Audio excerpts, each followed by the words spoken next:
Bismillahirrahmanirrahim. Assalamualaikum warahmatullahi wabarakatuh. Shalom, Om Swastiastu, Namo Buddhaya. Hari ini kami akan mempresentasikan hasil PowerPoint kami mengenai tanggung jawab negara yang diisi oleh Muhammad Rafi Samudra, Muhammad Dafa Prayoga, dan Muhammad Nur Fatoni.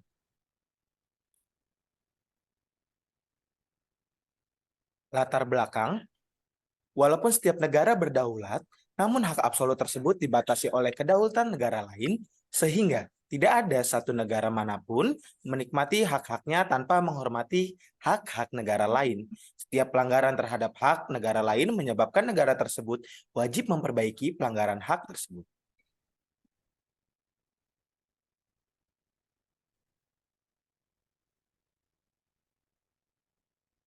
Unsur-unsur tanggung jawab. Yang pertama, adanya suatu kewajiban hukum internasional antara kedua negara tersebut. Yang kedua, ada perbuatan atau kelalaian yang dapat dipertautkan kepada suatu negara. Selanjutnya ada perbuatan atau kelalaian itu merupakan suatu pelanggaran terhadap suatu kewajiban internasional, baik kewajiban itu lahir dari perjanjian maupun dari sumber hukum internasional lainnya. Terakhir ada adanya kerusakan atau kerugian sebagai akibat adanya tindakan yang melanggar hukum atau kelalaian.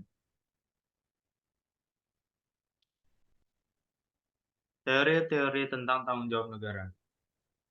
Teori risiko atau risk theory yang kemudian melahirkan prinsip tanggung jawab mutlak absolute liability atau strict liability atau tanggung jawab objektif responsibility, yaitu bahwa suatu negara mutlak bertanggung jawab atas setiap kegiatan yang menimbulkan akibat yang sangat membahayakan harmful effect of ultra hazardous activities.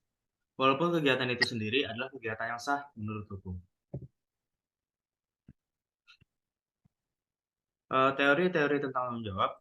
Teori yang kedua itu ada teori kesalahan, fault theory, yang melahirkan prinsip tanggung jawab subjektif atau subjective responsibility atau tanggung jawab atas dasar kesalahan, liability based on fault, yaitu bahwa tanggung jawab negara atas perbuatannya baru dikatakan ada jika dapat dibuktikan adanya unsur kesalahan pada perbuatan itu.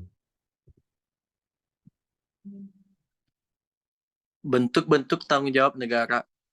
Tanggung jawab negara atas perbuatan melawan hukum atau delictual liability.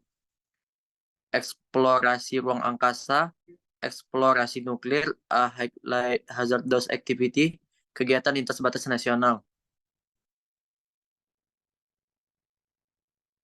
Bentuk-bentuk tanggung jawab negara. Tanggung jawab atas pelanggaran perjanjian atau contractual liability. Pelanggaran suatu perjanjian atau pelanggaran atas asas pacta sunt servanda, pelanggaran kontrak atau tindakan pejabat yang ultra vires, pelanggaran kontrak yang dilakukan oleh pejabat atas nama negara, erat kaitannya dengan konteks pertautan atau imputability. Hal ini menjadi penting karena ia merupakan syarat mutlak bagi ada tidaknya tanggung jawab suatu negara dalam suatu perbuatan atau kelalaian yang melanggar hukum internasional.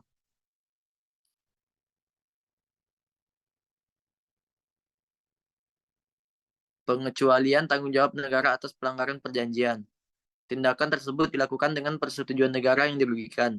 Tindakan itu dilakukan sebagai suatu upaya yang sah berdasarkan hukum internasional sebagai akibat adanya pelanggaran hukum internasional. Force majeure, state of necessity, self-defense. State of necessity. Keharusan atau necessity tidak bisa dijadikan pembenaran bagi pelanggaran kewajiban internasional suatu negara kecuali berikut tindakan itu merupakan satu-satunya cara untuk menyelamatkan suatu kepentingan esensial negara itu dari suatu bahaya yang sangat besar dan sudah sedemikian dekat.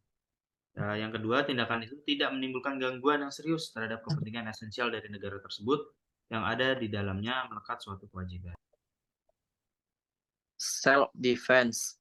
Tindakan pembelaan diri atau self-defense dapat digunakan sebagai pembenaran terhadap suatu tindakan jika pembelaan diri itu dilakukan sebagai pembelaan diri yang sah, sesuai dengan ketentuan Piagam Perserikatan Bangsa-Bangsa. Yang penting dicatat di sini adalah bukan berarti bahwa semua tindakan pembelaan diri adalah sah, melainkan hanya tindakan pembelaan diri yang sesuai dengan Piagam PBB saja yang dianggap sah. Ketentuan itu juga berarti bahwa untuk tindakan yang sama, tetapi jika tidak dilakukan dalam rangka pembelaan diri, maka tindakan itu adalah bertentangan dengan hukum dan karenanya tidak dapat dijadikan alasan pembenar atau pembenaran.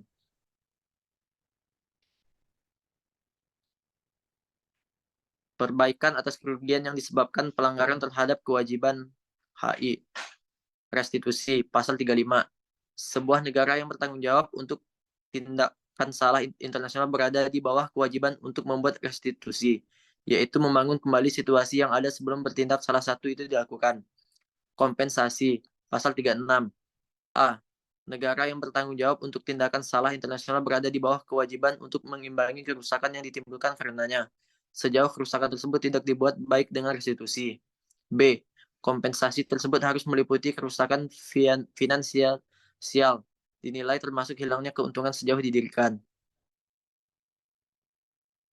Kepuasan, pasal 37. Negara yang bertanggung jawab untuk tindakan yang salah internasional berada di bawah kewajiban untuk memberikan kepuasan bagi luka yang disebabkan oleh tindakan yang sejauh yang tidak dapat dibuat baik dengan ganti rugi atau kompensasi. Yang kedua, kepuasan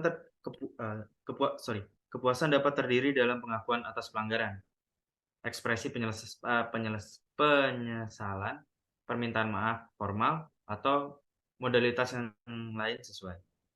Yang ketiga, kepuasan tidak akan keluar dari proporsi cedera dan tidak dapat mengambil formulir memalukan untuk negara yang bertanggung jawab.